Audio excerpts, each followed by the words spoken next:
یہ جو زندگی کے حسین اور خوبصورت لمحات ہم زمین کے اوپر گزار رہے ہیں، اس کی مہلت بہت دن تک نہیں ہے، بہت زیادہ ہمیں یہاں نہیں رہنا ہے۔ ایک مسافر کی طرح ہم ہیں۔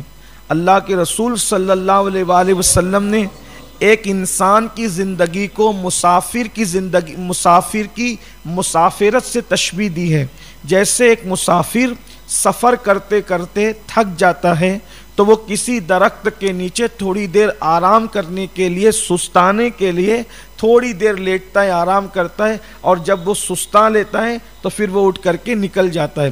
ایسی انسان کی زندگی ہے، انسان ایک مسافر کی طرح ہے۔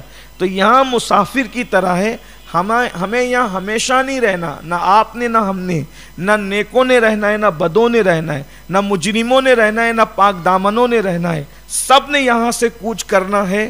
اور یہاں جو اس نے تیاری کی ہے، جو اس نے بیج بویا ہے، یہاں اس نے جو محنت کی ہے، کاوشیں کی ہے، کوششیں کی ہے، اس نے آخرت میں اس کا صلہ پانا ہے۔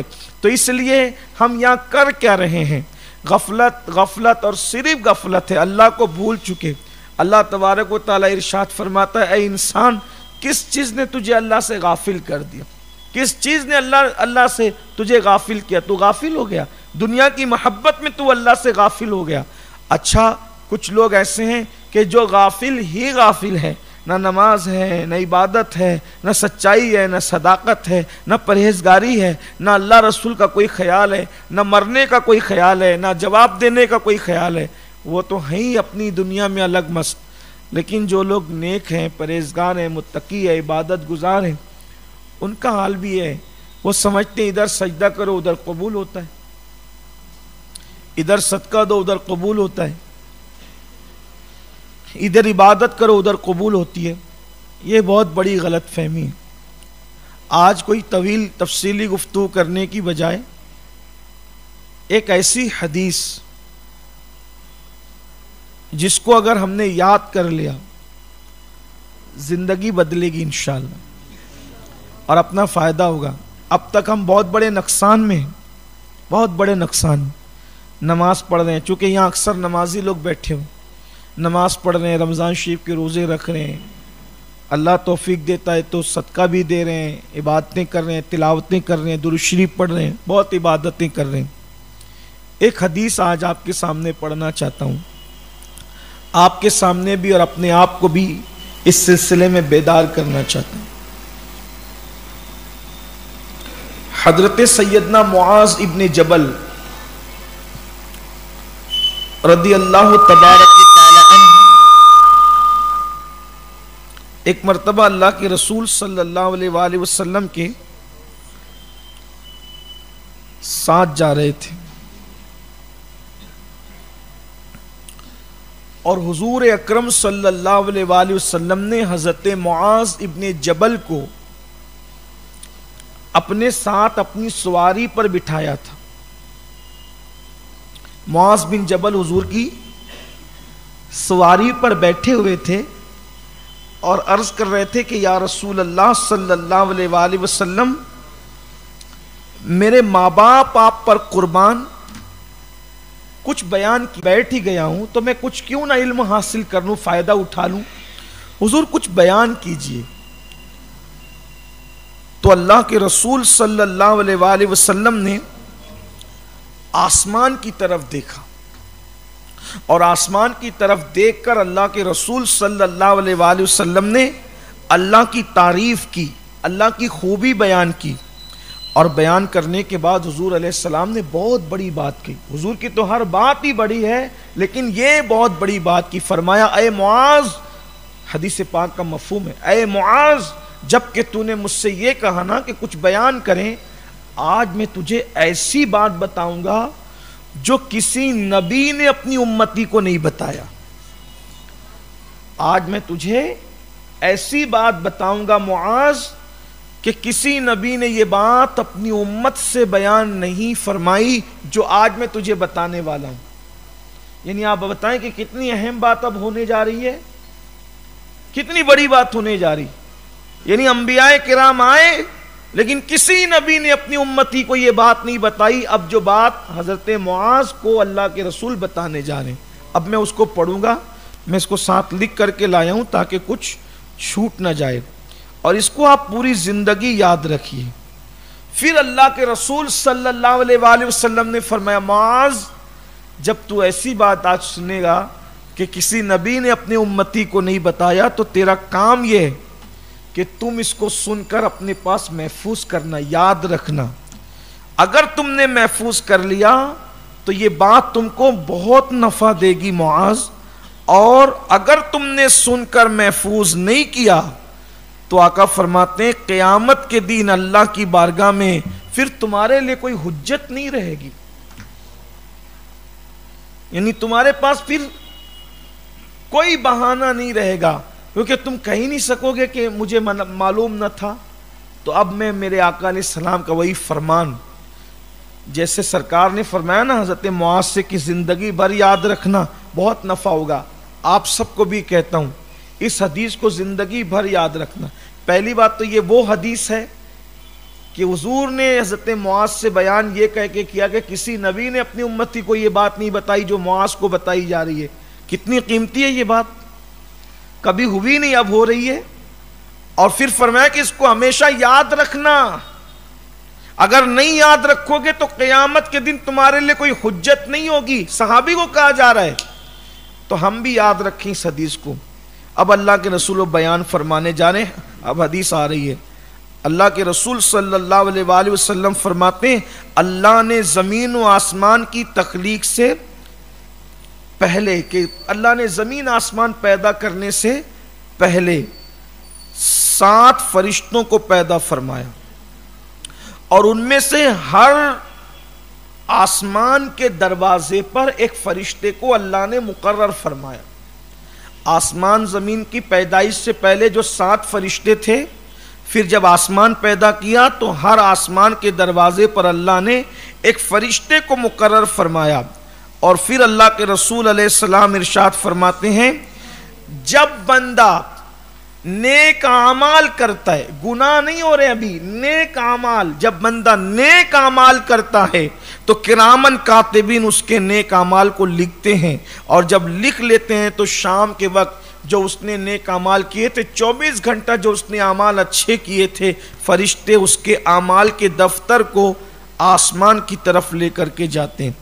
جن فرشتوں کی ذمہ داری ہے وہ فرشتے اس کے نیکیوں کے دفتر کو آسمان کی طرف لے کر جاتے ہیں۔ جو نیک اعمال آپ نے کی، عبادتیں کی، ریاضتیں کی، صدقے دیے، خیرات دیے، نمازیں پڑھی، فرشتے لے کے جاتے ہیں۔ تو میرے آقا فرماتے ہیں جب نیکیوں کا اس کا دفتر آسمان کی طرف جاتا ہے تو اس کی چمک سورج کی طرح ہوتی، نیک اعمال کی چمک سورج کی طرح ہوتی ہے، اور وہ چمکتا دمکتا جو ہے وہ نیک اعمال کا وہ صحیفہ لے کر جب فرشتے پہلے آسمان پر پہنچتے ہیں، جب فرشتے پہلے آسمان پر پہنچتے ہیں تو جو پہلے آسمان کا جو فرشتہ ہے، جو وہ 7 فرشتے جن کو اللہ نے زمین آسمان کی پیدائش سے پہلے پیدا کر کے پھر آسمان بنانے کے بعد ہر آسمان کے دروازے پر ایک ایک فرشتہ مقرر کیا، تو جب یہ کرامن کاتبین کے لکھے ہوئے اعمال فرشتے سورج کی چمک کے ساتھ، جیسے سورج چمکتا ہے ایسے چمکدار اس صحیفے کو آسمان پہ لے کر کے پہنچتے ہیں، تو اس وقت تو پہلے آسمان کا فرشتہ کہتا ہے ٹھہرو، رکو، کیا ہے یہ کیا لے کے جا رہے ہو؟ تو وہ جو فرشتے اعمال نامہ لے کے جاتے ہیں وہ کہتے ہیں یہ فلاں ابن فلاں کے اعمال ہیں، جیسے کہ یہ عبداللہ کے اعمال ہے، عبد الرحمن کے اعمال ہے، اور اس نے یہ نیکیاں کی ہے، ہم اس کو اللہ کی بارگاہ میں لے کے جا رہے ہیں۔ تو جیسے ہی پہلے آسمان کے فرشتے کے پاس پہنچ کر کے کہتے ہیں کہ یہ فلاں ابن فلاں کے اعمال ہے، تو اللہ کے رسول فرماتے ہیں کہ وہ فرشتہ کہتا ہے کہ اس کے اعمال کو اس کے منہ پہ مار دو، یعنی پہلے آسمان پہ اس کے نماز روزے نیکی وغیرہ پہنچی اور وہ فرشتہ وہی روک لیتا ہے پہلے آسمان، حالانکہ وہ چمک رہے تھے سورج کی طرح، اور جیسے ہی وہاں پہنچے تو اللہ کا فرشتہ کہتا ہے اس کو اس کے منہ پہ مار دو، اور پھر وہ فرشتہ کیا کہتا ہے پتہ ہے؟ وہ فرشتہ کہتا ہے اللہ اس کی مغفرت نہ کرے، اللہ اس کی مغفرت نہ کرے، اس کے اعمال اس کے منہ پہ مار دیے جائیں، آگے نہ لیے جائیں۔ کیوں؟ اب اس کے اعمال کیوں ضائع کیے جا رہے ہیں، اس کیوں منہ پہ مارے جا رہے ہیں؟ وہ کہتا ہے اس شخص کے نام اعمال اللہ کے پاس کیسے پہنچ سکتے ہیں جو عبادت تو کرتا ہے اور ساتھ ساتھ لوگوں کی غیبت بھی کرتا ہے. یعنی صرف غیبت کی وجہ سے پہلے آسمان سے اس کا نام اعمال واپس ہو جاتا ہے. ادھر ہم سوچ رہے ہیں واہ میں تو نمازی ہوں، میں تو تہجد گزار ہوں، میں تو قرآن پڑھ رہا ہوں، میں تو صدقہ دے رہا ہوں، میں تو خیرات دے رہا ہوں، لیکن دن میں کسی کی غیبت کی تھی، اسی کی وجہ سے وہ نام اعمال واپس کر دیا جاتا ہے. کتنا نقصان.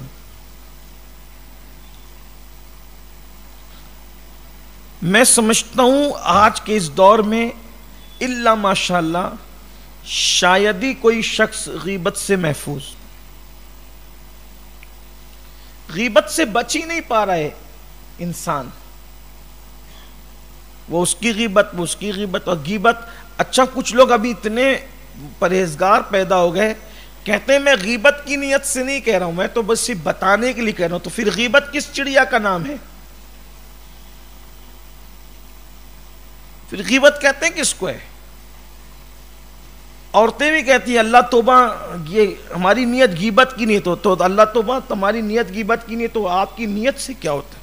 آپ غیبت تو کر ہی رہے ہیں.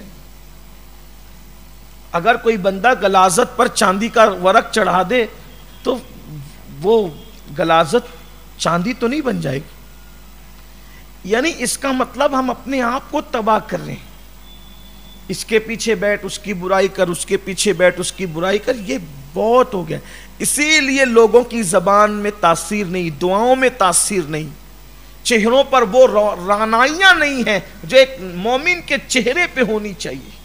کیونکہ جس کے منہ پہ عبادت پھینک ماری جا رہی ہے اس کے چہرے پہ رونق کیسے، نور کیسے؟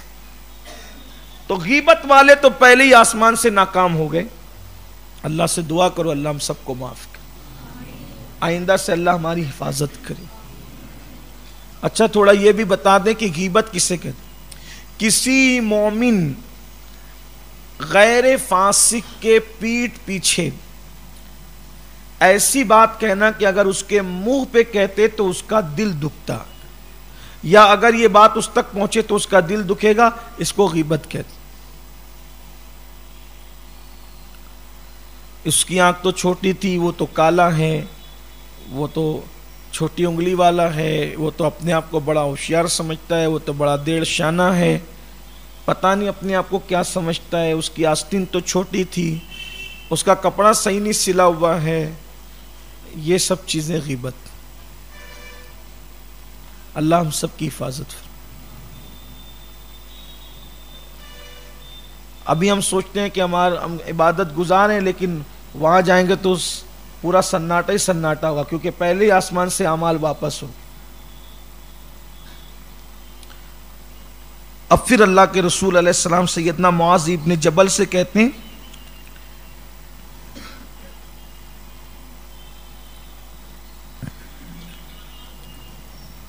کہ وہ تو ناکام ہو گیا، جس نے غیبت کی تو اس کو تو پہلے ہی آسمان سے اس کا نام اعمال لوٹ گیا. لیکن کچھ دوسرے ایسے ہوتے ہیں کہ پہلے آسمان سے اس کا نام اعمال گزر جاتا ہے. یعنی اس نے کسی کی غیبت نہیں کی ہوتی ہے اور پہلے آسمان سے اس کا نام اعمال گزر جاتا ہے، یہاں تک کہ اس کا نام اعمال دوسرے آسمان پہ پہنچ جاتا ہے. اب جیسے دوسرے آسمان پہ اس کا نام اعمال پہنچتا ہے تو جو دوسرے آسمان کا فرشتہ دربان وہ کہتا ہے کہاں جا رہے ہو؟ تو نام اعمال لے جانے والے فرشتے کہتے ہیں فلاں ابن فلاں کا نام اعمال ہے، ہم اس کو لے کر کے جا رہے ہیں. تو وہ دوسرے آسمان کا فرشتہ کہتا ہے روک دو، ٹھہرو، اور اس کی عبادت کو اس کے منہ پہ مار دو. اور پھر کہتا ہے وہ آسمان کا فرشتہ کہتا ہے اللہ اس کی مغفرت نہ فرمائے. فرشتہ کہہ رہا ہے، عبادت جا رہی ہے پہلے آسمان سے گزر کے دوسرے آسمان تک، اور فرشتہ کہتا ہے اللہ اس کی مغفرت نہ فرمائے، اس کی بخشش نہ فرمائے، اس کی عبادت اس کے منہ پہ مارو. کیوں؟ اس نے جو عبادت کی ہے اس لیے کی ہے کہ یہ عبادت کے ذریعے سے دنیا حاصل کرنا چاہتا تھا، دنیا کمانا ہے اس کو، اس لیے عبادت کی. تاکہ لوگ اس کو نیک کہیں، متقی کہیں، اس کو پیسے دیں، نذرانہ دیں، یہ کریں وہ کریں، دنیا کمانے کے لیے عبادت کر رہے ہیں۔ اس کی مغفرت نہیں ہو، اس کی بخشش نہیں ہو۔ ایک حدیث ہے، دین کے ذریعے سے دنیا کمانے والوں کے لیے بہت عبرتناک ہے۔ حضرت سیدنا موسیٰ علیہ السلام کا ایک ساتھی تھا، موسیٰ علیہ السلام کا ایک ساتھی تھا، اور وہ آپ کی باتیں سنتا تھا، آپ کی حدیثیں سنتا تھا، اور سن کر کے دوسروں کو سناتا تھا۔ ایک دن وہ غائب ہو گیا، اس کو بہت ڈھونڈا حضرت موسیٰ علیہ السلام نے، ملا نہیں وہ۔ جب نہیں ملا تو نہیں ملا، تو ایک دن حضرت موسیٰ علیہ السلام کا ایک دوسرا ساتھی آیا، اور اس حالت میں وہ آیا کہ اس کی گود میں سور تھا، خنزیر، اور اس کی گود میں جو سور تھا اس کے گلے میں سونے کی چین تھی۔ تو حضرت موسیٰ علیہ السلام نے فرمایا کہ یہ سور کیا ہے، یہ سور لے کے تو پھر رہا ہے؟ تو اس نے عرض کیا حضور وہ جو اپنا ساتھی ہے نا جو گم ہو گیا تھا، جس کو ہم لوگ ڈھونڈتے تھے، یہ وہی سور، وہی بن گیا، وہ سور بن گیا، خنزیر بن گیا۔ تو حضرت موسیٰ علیہ السلام نے اللہ سے دعا کی، اے اللہ اس کو اس کی اصل حالت پر لوٹا دے، اس کو اس کی اصل حالت پر لوٹا دے، میں پوچھوں تو صحیح کہ یہ سور کیسے بن گیا، اس کے کیا اعمال تھے۔ اب اللہ کا جواب سنو، اللہ فرماتا ہے موسیٰ میرے جتنے نام ہے اگر وہ سارے نام لے کر بھی آپ دعا کرو نا کہ اس کو اصل حالت پہ لوٹا دیں، ہم نہیں لوٹائیں گے، یہ سور ہی رہے گا۔ البتہ ہم خود بتاتے ہیں کہ یہ سور کیسے بنا، اس کا انجام کیا، ہم نے یہ کیوں کیا۔ تو اللہ نے فرمایا جب یہ آپ کی حدیثیں سنتا تھا تو وہ حدیثیں یہ دوسروں کو سناتا تھا اور اس کے ذریعے سے دنیا کا مال کماتا تھا، اس لیے ہم نے اس کا یہ انجام کیا۔ لوگ کس دھن میں ہے، حدیث موسیٰ بیچنے والے کا یہ حال ہوا، حدیث مصطفیٰ بیچنے والوں کا کیا حال ہوگا؟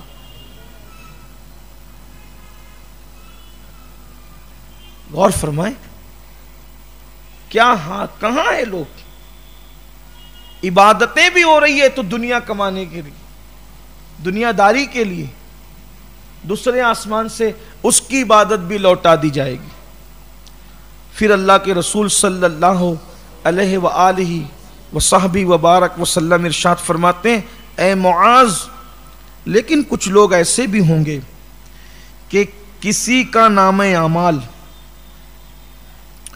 دوسرے آسمان سے بھی گزر کر تیسرے آسمان پہ پہنچ جائے گا، یعنی کہ دو آسمانوں سے گزر گیا اور فرماتے ہیں تیسرے آسمان پر اس کا نام اعمال پہنچ جائے گا، لیکن جیسے ہی تیسرے آسمان پہ نام اعمال پہنچے گا تو تیسرے آسمان کا دربان کہے گا روکو روکو اس کا نام اعمال یہیں روکو، اور پھر وہ فرشتہ تیسرے آسمان کا کہے گا اللہ اس کی کبھی مغفرت نہ فرمائے۔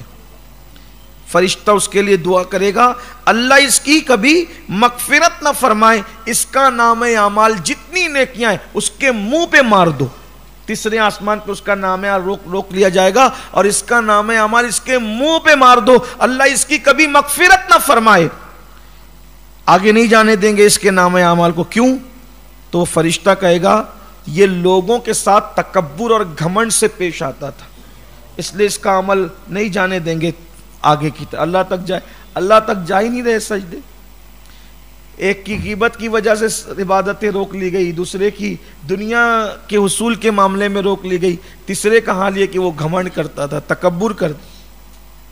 آپ دیکھیے لوگ کتنے گھمنڈی ہیں، دنیا میں دو ہی لوگ تو ہیں، یا کوئی پاکھنڈی ہے یا کوئی گھمنڈی ہے۔ مخلص کہاں ہے؟ الا ماشاءاللہ، وہ بہت کم لوگ ہیں، یا تو لوگ گھمنڈ کر رہے ہیں یا تو لوگ پاکھنڈ کر رہے ہیں، عاجزی کا ڈھونگ رچاتے ہیں، عاجزی کرتے نہیں، تو وہ تو پاکھنڈی لوگ ہیں۔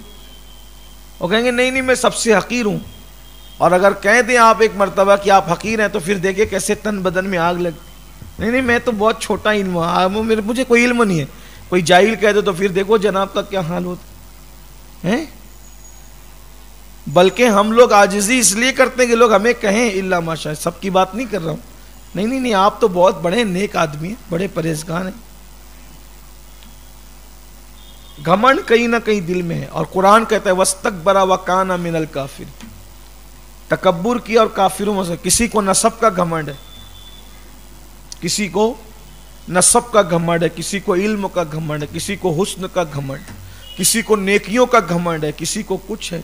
گھمنڈ میں ہے گرفتار. حالانکہ تیسرے آسمان سے عبادت لوٹ رہی ہے صرف گھمنڈ اور تکبر کی وجہ سے. حدیث پاک میں آیا کہ انسان کی پیشانی میں 2 رسیاں ہیں. جب انسان اللہ کے لیے عاجزی کرتا ہے تو ایک رسی آسمان کی طرف گئی ہے اور ایک رسی زمین کی طرف. تو جب عاجزی سے اللہ کے لیے انسان جھکتا ہے تو فرشتہ اس کو اٹھا کر کے بلند کر دیتا, اور جو گھمنڈ سے اکڑتا ہے تو فرشتہ اس کو نیچے گرا دیتا, جھکا دیتا ہے. ایسے اللہ فرماتا ہے تکبر میری چادر ہے, بڑائی میرا تیبند ہے. جو اس کو چھیننے کی مجھ سے کوشش کرتا ہے میں اس کو ختم کر دیتا. تکبر نکالو, گھمنڈ نکالو. جو نمازیں پڑھتے ہیں, میں نے ایسے نمازیوں کو دیکھا ہے, برا مت ماننا, اگر امام صاحب نے مغرب کی 5 رکعت پڑھی اور انہوں نے 7 پڑھ لی تو وہ امام صاحب کو اپنے سے حقیر سمجھتے, کیونکہ میں نے 7 پڑھی نا, اس نے تو امام ہو کے 5 ہی پڑھی. بلکہ ہوٹلوں پہ بیٹھ کے تبصرہ کرتے, وہ امام صاحب تو نفل پڑھتے نہیں. بھائی امام کو نفل پڑھنا چاہیے تھا, چلیں ٹھیک ہے, لیکن نہیں پڑھی تو جب شریعت اعتراض نہیں کر رہی تو کیوں کرتا ہے اعتراض؟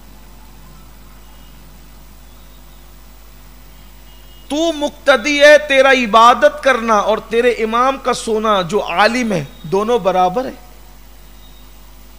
تیری عبادت اور اس کی نیند برابر ہے اگر وہ عالم ہے, واقعی عالم ہے.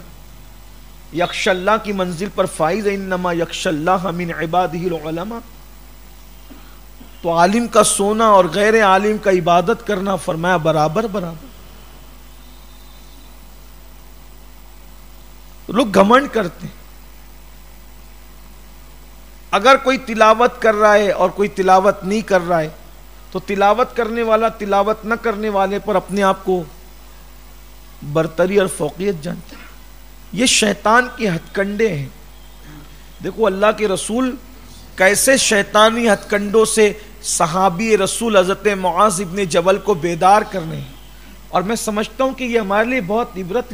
حضور کے ہر امتی کو یہ حدیث یاد ہونی چاہیے کہ پہلے آسمان سے غیبت کی وجہ سے اعمال منہ پہ مار دیے گئے, دوسرے آسمان پر سے جو ہے وہ دنیا کو دکھاوے کے لیے ریاکاری کی وجہ سے اعمال مار دیے گئے, تیسرے آسمان سے تکبر اور گھمنڈ کی وجہ سے عاجزی اختیار کرو. کتنی بھی عبادت کر لو, عاجزی یہ کرو, یا اللہ میری اوقات کیا ہے کہ میں تیری عبادت کرتا اگر تو توفیق نہ دے. اور پھر ایک بات یہ بھی یاد رکھو, یار کتنی بھی عبادت کر لی تو کیا ضروری ہے کہ یہ قبول ہو؟ اگر وہ رد کر دے تو کون پوچھنے جائے گا؟